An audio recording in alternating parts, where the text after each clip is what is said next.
और वो पहला सवाल क्या है? 2020 में अमेरिका और तालिबान के बीच में शांति समझौते पर हस्ताक्षर हुआ था, सबको मालूम है हुआ था, हमने बहुत ज्यादा डिटेल में इसे डिस्कस भी किया था।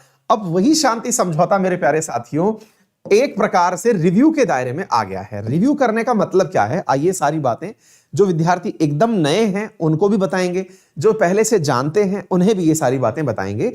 मेरे प्यारे साथियों, कतर जो कि जीसीसी का एक सदस्य है, याद कर लीजिएगा। पहले मैं आपको बताता हूं कहानी कहां की है। दोहा के अंदर साइन हुआ था। चलिए मैं कुछ पहले फैक्चुअल डेटा आपको बता देता हूं।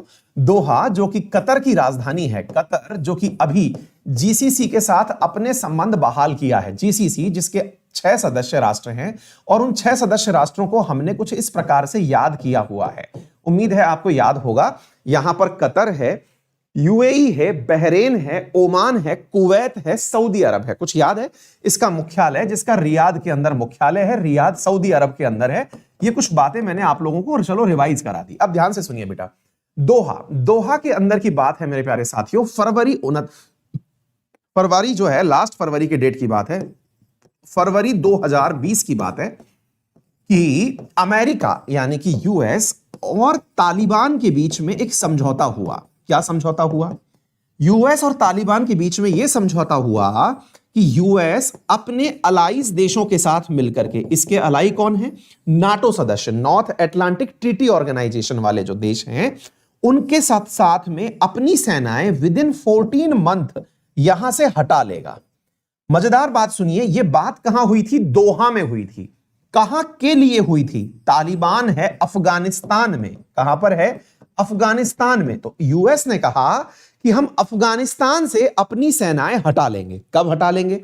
विद इन 14 मंथ अपनी सेनाएं हटा लेंगे। सबने कहा क्यों हटाओगे अफगानिस्तान से सेनाएं? गई क्यों थी आपकी सेनाएं? आइए मैं आपको घटना बताता हूं। मेरे प्यारे साथियों, यह घटना बहुत ही ज्यादा मतलब हृदय विदारक घटना है, जिसे कहते हैं 9/11 की घटना। 9/11 का मतलब क्या होता है? 11 सितंबर 2011 की बात है। उस समय क्या हुआ था मेरे प्यारे साथियों? 11 सितंबर के अंतर्गत मैं आपको ये पूरी की पूरी डेट के साथ फैक्ट फाइल बताना चाहूंगा कि यूएस के अंदर एक दुर्घटना हुई। वर्ष 11 सितंबर 2011 के अंदर एक घटना क्या हुई कि अल-कायदा नामक आतंकवादी संगठन के द्वारा, किसके द्वारा? अल-कायदा नामक आतंकवादी संगठन के द्वारा, अल-कायदा जिसके अंतर्गत आप लोगों ने नाम पढ़ा हुआ है। कुछ याद है इसके आतंकवादी का, जिसको कि मारने के लिए इन्होंने सारा ड्रामा रचा था? नाम याद हो तो बताइए, तब तक मैं आपको आगे की बात बताता हूं। अल-कायदा ने मेरे प्यारे साथियों अमेरिका के अंदर ट्विन टावर्स पर हमला किया, पेंटागन पर हमला किया और मेरे प्यारे साथियों वर्ल्ड ट्रेड सेंटर पर हमला किया और वहां पर बहुत सारे लोगों की मौत हुई। उस मौत के बाद में अमेरिका ने बदला लेने के लिए ऑपरेशन एंड्यूरिंग फ्रीडम चलाया। ध्यान से सुनिएगा, ऑपरेशन एंड्यूरिंग, ये पेपर में पूछा गया है, एंड्यूरिंग फ्रीडम। ये आरएएस 2018 के अंदर मेंस में पूछा गया सवाल है, नोट कर लीजिएगा। आरएएस 2018 मेंस में पूछा गया सवाल है, Rajasthan administrative services. Operation enduring freedom चलाया गया। क्यों चलाया गया? अल-कायदा के ओसामा बिन लादेन को मारने के लिए। अब तो सभी को याद हो गया होगा, बिल्कुल सही कह रहे हैं आप, ओसामा को मारने के लिए, ठीक है ना? ओसामा बिन लादेन को मारने के लिए ऑपरेशन एंड्यूरिंग फ्रीडम चलाया गया। कब चलाया गया?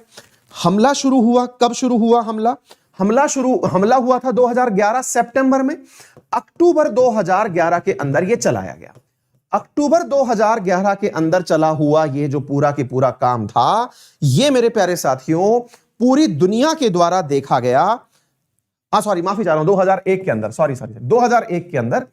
हां, तो ऑपरेशन 2001 के अंदर जो चलाया गया, अक्टूबर 2001 के अंदर, ये 2014 तक चलता रहा। कब तक चलता रहा? अक्टूबर 2011 से 1 से चला हुआ अक्टूबर 2014 तक चलता रहा। क्या हुआ इसके अंतर्गत? 14 साल की इस लड़ाई में अल-कायदा, जिसको कि तालिबान के द्वारा प्रमोट किया जाता था, किसके द्वारा? तालिबान के द्वारा, वो खत्म नहीं हुआ। कब तक खत्म नहीं हुआ? अक्टूबर 2014 तक। यह टाइम फ्रेम बताना क्यों जरूरी है, पहले इस बात को समझिएगा। 14 साल की लड़ाई के अंदर, ध्यान से समझिएगा, 14 साल की लड़ाई के अंदर यह आतंकवादी संगठन जो है यह समाप्त नहीं हुआ। ये आतंकवादी संगठन समाप्त नहीं हुआ तो यूएस के ऊपर इंटरनेशनली ये प्रेशर क्रिएट होने लगा कि क्यों ना यूएस अपने द्वारा भेजी गई सेनाओं को ऑपरेशन एंड्यूरिंग फ्रीडम में भेजी गई सेनाओं को वापस ना बुला ले। तो मेरे प्यारे साथियों, ऑपरेशन एंड्यूरिंग फ्रीडम में भेजी गई जो सेनाएं थी, उन सेनाओं को वापस बुलाने का निर्णय लिया डोनाल्ड ट्रंप ने। देखिए, तालिबान को हराने के लिए ओसामा मारा गया, लेकिन चूंकि तालिबान जो था वो 1996 से लेकर के, यहां पर भी ध्यान से सुनिएगा, 1996 से लेकर के 2001 तक, यह बात भी ध्यान से समझने की है मेरे प्यारे साथियों, 1996 से लेकर के 2001 तक तालिबान ही अफगानिस्तान में शासन किया करता था। और ये तालिबान की कहानी भी मैं थोड़ी सी आपको बता देता हूं। तालिबान की कहानी ये थी मेरे प्यारे साथियों कि तालिबान जो है ये एक्सट्रीमिस्ट इस्लामिक ग्रुप है। एक्सट्रीमिस्ट इस्लामिक ग्रुप जो था वो अपने द्वारा रेडिकल इस्लाम को प्रमोट करता था। रेडिकल इस्लाम क्या है? जिसके अंतर्गत ये कार्य किए जाते थे कि महिलाओं की शिक्षा को बढ़ावा नहीं देना है, किसी भी प्रकार से धार्मिक फतवे या फिर शरिया कानून के माध्यम से ही देश को चलाना है। उसी को प्रमोट करते हुए एक आतंकवादी संगठन ओसामा बिन लादेन के नेतृत्व में वहां पनप रहा था। उन सभी नेतृत्वकर्ताओं को तो अमेरिका ने मार दिया, लेकिन इस फिलॉसफी को नहीं मार पाया। यह जो फिलॉसफी है तालिबान की, यह खत्म ना हो पाई। ऐसी स्थिति में फाइनली अमेरिका ने तालिबान को यह कहते हुए कि हमने जो आपके यहां लोकतंत्र स्थापित करने का प्रयास किया है, आप उसमें भागीदार साबित हो जाएं। और यही हुआ मेरे प्यारे साथियों कि दोहा के अंदर, कतर की राजधानी दोहा के अंदर, अमेरिका और तालिबान आपस में एक टेबल पर बैठे और आपसी वार्ता की। और उस वार्ता का परिणाम यह निकला कि तालिबान ने यह कहा कि वो आगे चलकर के आतंकवादी हमले नहीं करेगा, वहीं यूएस ने यह कहा कि हम लोग आपके ऊपर अमेरिका में हमले नहीं करेंगे। आपको जो बैड तालिबान का तमगा मिला हुआ था उससे वापस निकाल करके हम आपको गुड तालिबान में कन्वर्ट कर देंगे।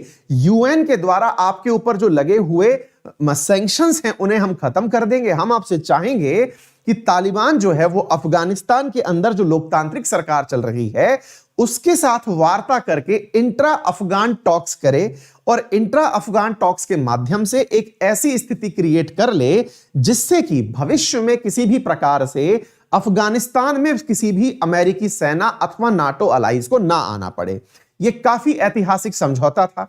इवन डोनाल्ड ट्रंप ने 14 महीने का समय तो लिया था, लेकिन वो जनवरी 2021 से पहले जब अपने पद से जाने वाले थे उस समय ही अपनी अमेरिकी सेनाओं को और नाटो अलाइज को कह चुके थे कि आपको अफगानिस्तान छोड़ देना है। हालांकि 14 महीने जो फरवरी से पैर पूरा होने वाले थे वो मई में होने वाले थे, लेकिन इन्होंने पहले ही अपनी सेनाओं को यह कह दिया कि आप लोग वहां से अफगानिस्तान छोड़ के निकल लीजिए। इतनी जल्दबाजी क्यों की गई? इस निर्णय का रिव्यू करने का आदेश दिया है किसने?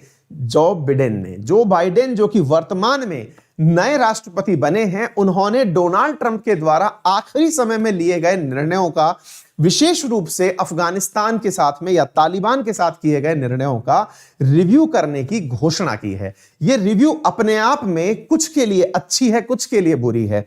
अगर इस रिव्यू में यह पाया गया कि तालिबान के द्वारा जो प्रोमिसेस किए गए थे वो पूरे नहीं किए गए हैं, तो संभव है कि तालिबान पर वापस से सैंक्शन लग जाएं और जो अफगानिस्तान के अंदर लोकतांत्रिक प्रक्रिया चल रही थी उसे बढ़ावा मिल सके। उम्मीद है आप सभी साथियों को यह बात बहुत अच्छे से पता चल गई होगी। हाँ जी, तो ये सारी की सारी बातें हमने आपको बता दी। कौन सी प्रक्रिया थी, कब चली थी? 29 फरवरी के दिन दोहा के अंदर चली थी। विभिन्न राउंड्स में चली हुई यह वार्ता थी। इन विभिन्न राउंड्स में चली हुई वार्ता के अंदर अमेरिका के द्वारा जलमे खालिजाद नामक एक व्यक्ति को अपना रिप्रेजेंटेटिव नियुक्त करके तालिबान भेजा गया था, जिनका नाम है मुल्ला अब्दुल्ला गनी, जिन्होंने ये सारी वार्ताएं आयोजित की थी। क्लियर है?